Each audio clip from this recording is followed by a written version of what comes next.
It's wet out here.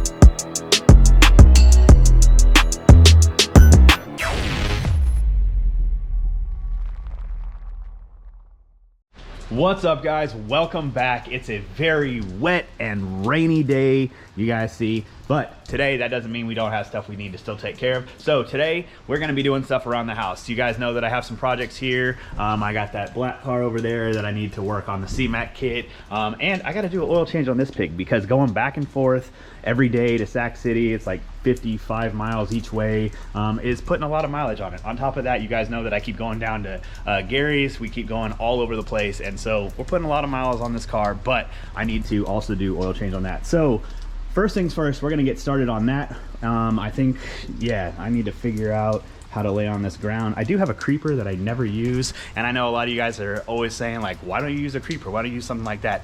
It sticks up about this far, and it makes it where it's almost impossible for me to get under a car. I know it sounds stupid, but yeah, I don't really like creepers. However, I think I'm gonna be using one today because this ground is just ridiculous and I'm not trying to be soaked all day. So let's go grab the creeper. We're gonna grab the oil bucket, which is right there, and ooh, man, I can't wait to drive this thing again. Okay, anyway, yeah, we're gonna grab that and then we're gonna get started. So let's go. All right, for a long time, this thing, yeah, that thing's pretty beat up. You guys know that I had a bender here. That was the homies. For a little while, he came and grabbed it, and that bender weighed 1,000,000 pounds, so I actually had it on this, which worked really well, but you can see it kind of destroyed the creeper. But it's enough for me to put my weight on, lay down on, and not get wet. So I think we're gonna put this over here and use this today. So come over here, the oil of choice. Mobil 1, it's 020. Most cars nowadays, never mind the microguard filter, but hey, it works.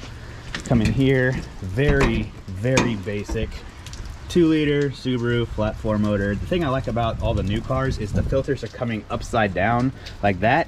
On top, very easy to remove. So that's why you guys saw me take out the channel locks. So I think I'm gonna undo the filter first, let it all drain out in that little thing so it goes down into the pan, and then we're gonna empty it all out and oil change will be done. It'll be really quick.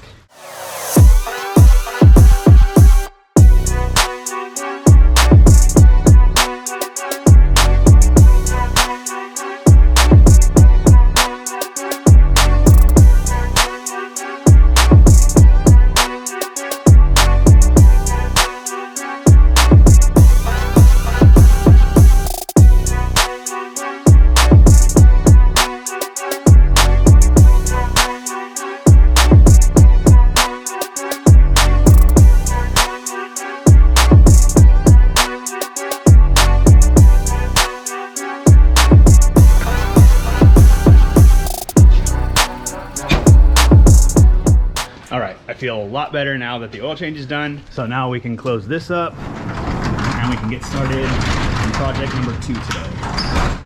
All right, so as you guys know, starting on the CMAC kit or the Z1 kit, it's like the CMAC kit, as I explained in the last video. So I've been doing a little bit of measuring. However, I thought that this was an OEM Nissan clutch, and after talking to dude, he said it's got a stage 3 clutch in it. So unfortunately, I'm gonna have to pull the clutch off, completely off of the block with the flywheel, do what's called the stack height on it, meaning put it all together like it's in the car, and then I have to measure, adjust. You can see right here, it says like pivot ball, shim, adjustable stack height, use that formula. This is what they're talking about. You can see that I already have shims on there because I thought, like I said, it was an OEM clutch, but it's not. Here's some other of the different thickness shims that are in there. So I was going to do a how-to video on this, but after looking on the internet on how to do it, there's like so many videos. However, the one thing that I found out on the internet is nobody really explains this, how to figure out the height. I mean, they go over, yeah, you take this negative 0.0663 times the adjusted stack height, blah, blah, blah. But I think overall with this whole video, I think I'll kind of show the install stuff going on.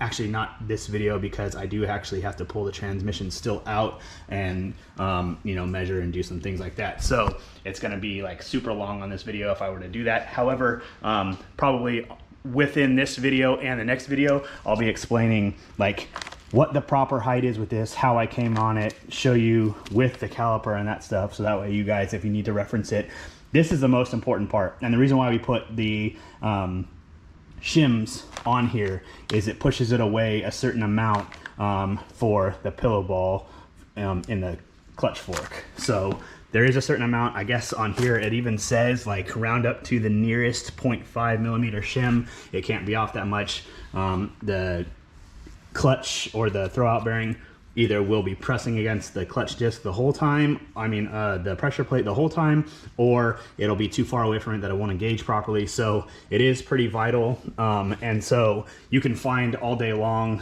all the way back to like 2014 on how to do this Z1 kit and how to replace everything. Everything else is like pretty self-explanatory. I know it looks like a lot of parts, but it's pretty much just put together and adjust. It's not a big deal. Everything bolts together. The main thing is figuring out how to set the height of the ball and doing it that way. So going around, still trying to take the necessary stuff off for the transmission. You guys can see, getting ready to take that off. However, bro, if you guys do activities that involve tires being shredded, cut it off the damn inside of the wheel well. Look at this. Look at the amount of tire that was wrapped around this whole thing. It even bent the rod here. Bro, cut it off. When you change tires, you had to have seen an entire tire around your axle. So yeah, this is ridiculous. Anyway, so cruising right along, you can see I got all the bolts out for the transmission. It's getting ready to come out. However, I do need to bring a tool home from work. I know it's like constant thing, right? I have to bring a tool home because whatever I'm working on, I have it at work in my white toolbox, but I need to bring it home. And then I'll be able to pull the clutch off and be able to do what I need to do to measure you know, the back spacing for that pillow ball. So I think we're gonna be at a stopping point here. There's no point in separating the trans right now and having it just sit here like on a jack or whatever. So I'm gonna leave it there until I bring it home tomorrow. I did want to show you guys, so you can see right here I have like this plug on the back of the trans right here. Little hack for you guys that do all the stuff on the ground in your garage at home, and you guys hate filling the transmission and the plug that's like way up here up on the side.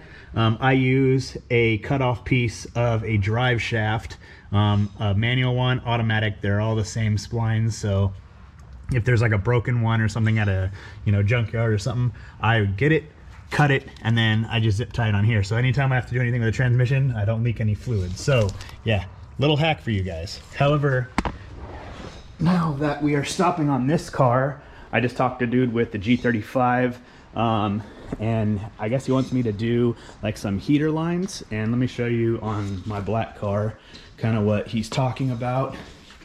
Man, it's dark over here. I really need some light over here. But you can see how I have the heater lines that come and go down to here. So I'm gonna make these for him as well because he doesn't have any at the moment. So we need to run to O'Reilly and get that taken care of. That way we can actually get this car like out of here.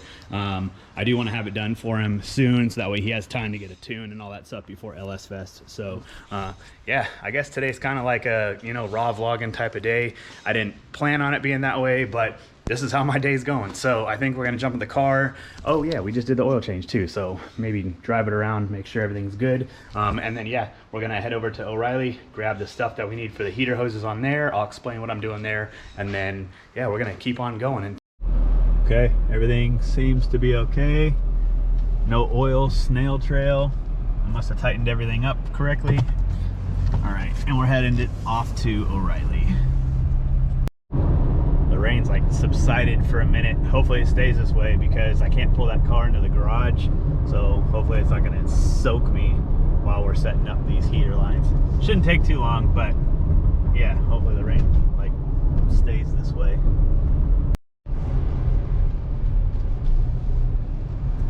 All right, just getting here.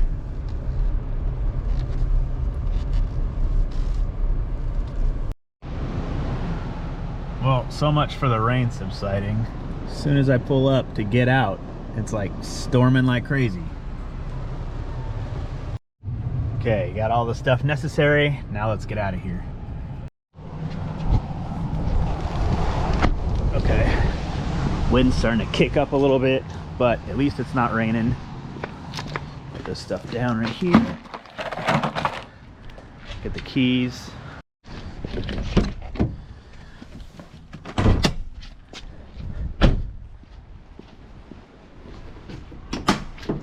Okay, and to show you guys the way that I kind of do this, this is a heater hose from a G35 already. I just cut it down and then I angle it this way.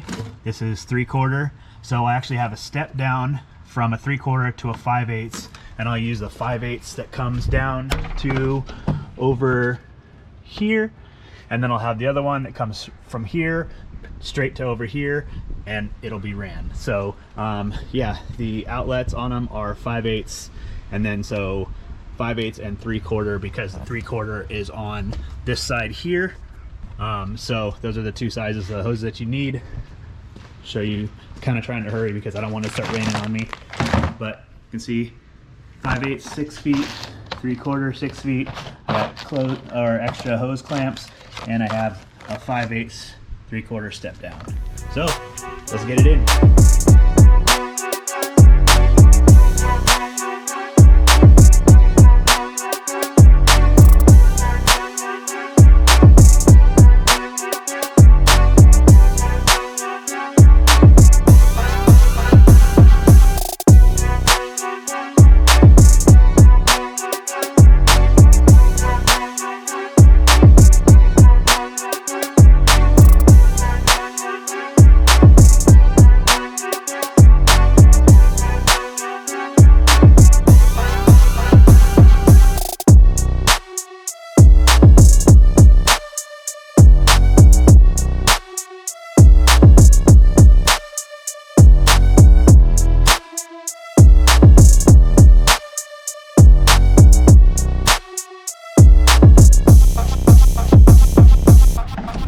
Okay, and so now we have everything ran.